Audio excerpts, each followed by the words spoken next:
Assalamualaikum warahmatullahi wabarakatuh. Perkenalkan, saya Atika. Saya akan membahas teks editorial.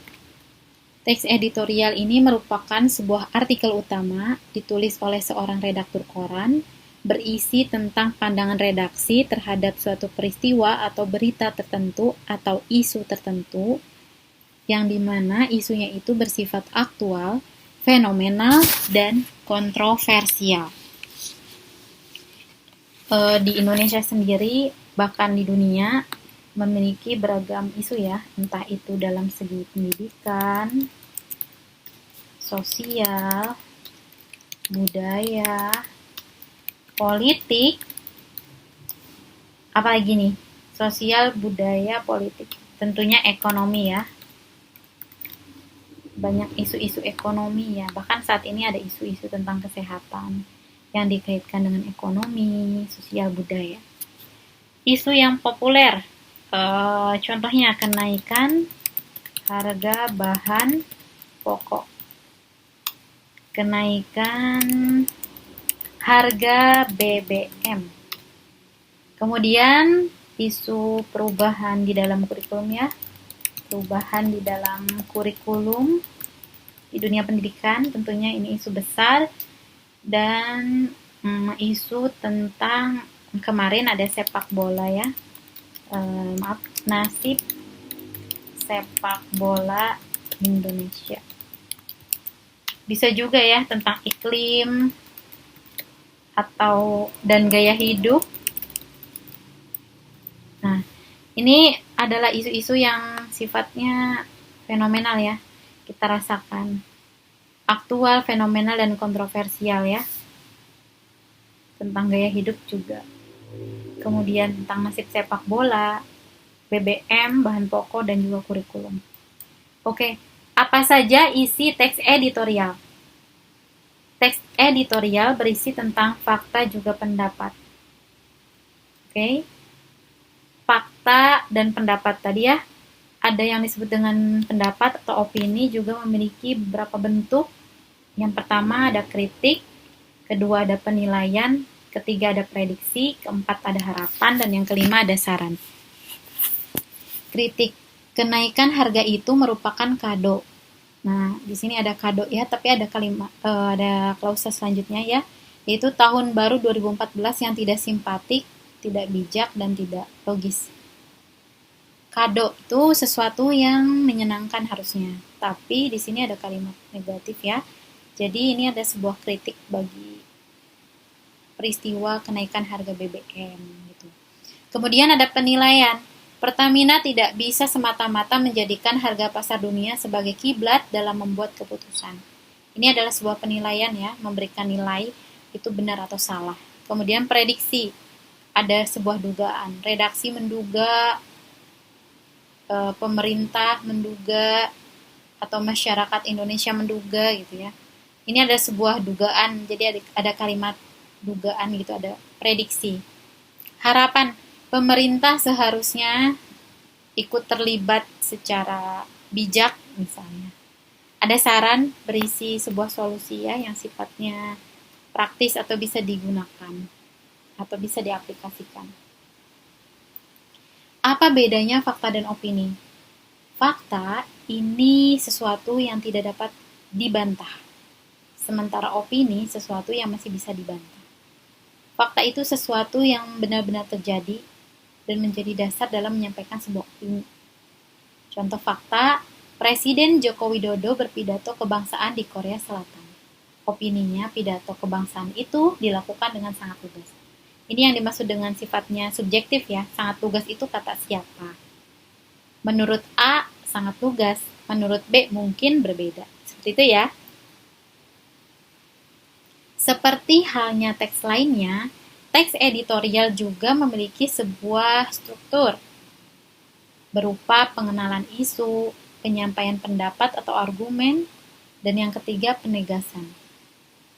Pengenalan isu di sini penulis dapat menjabarkan tentang isu atau permasalahan yang akan dibahas.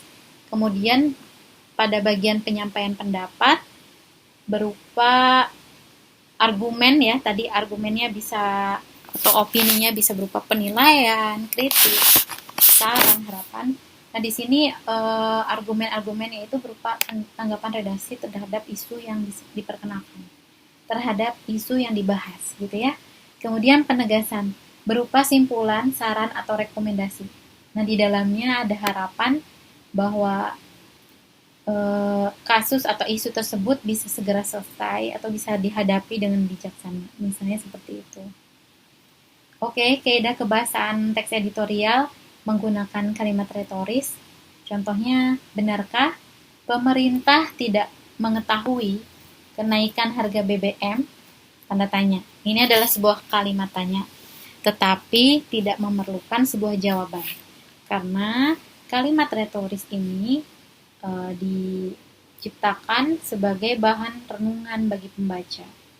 Kemudian yang kedua, menggunakan kata-kata populer. Ada banyak sekali kata-kata populer ya.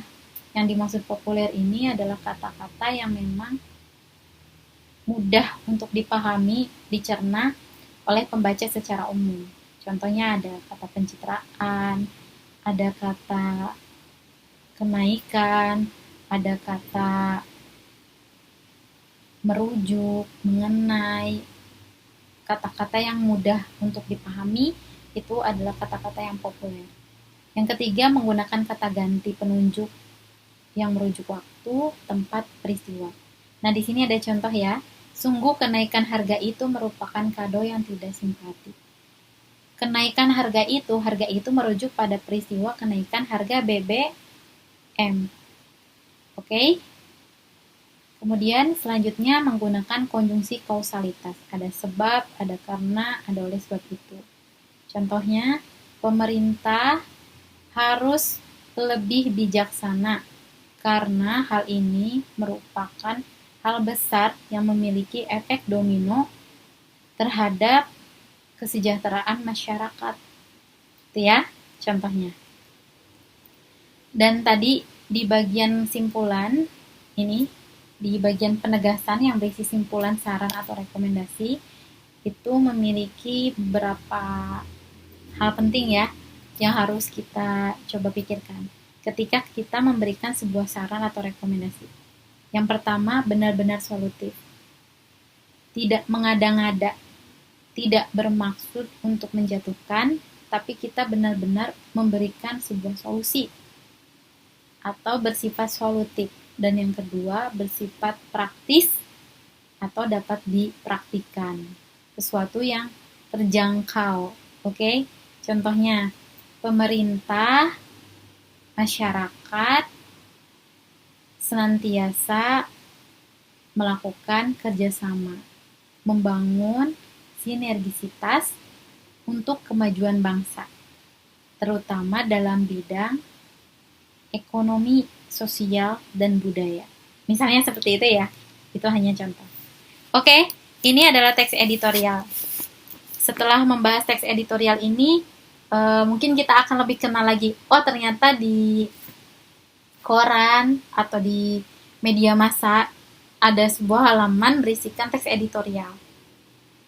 Nah, kalau kalian menemukan teks editorial, boleh ya kalian analisis apakah terdapat fakta, opini, apakah strukturnya lengkap, benarkah fakta itu mendukung opininya, atau opininya berdasarkan fakta, dan coba kalian temukan kebahasaannya.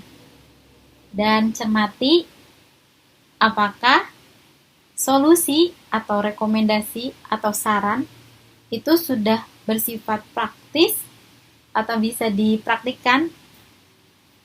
Dengan kalian mencoba itu, kalian akan lebih memahami pentingnya menulis teks editorial. Terima kasih. Wassalamualaikum warahmatullahi wabarakatuh.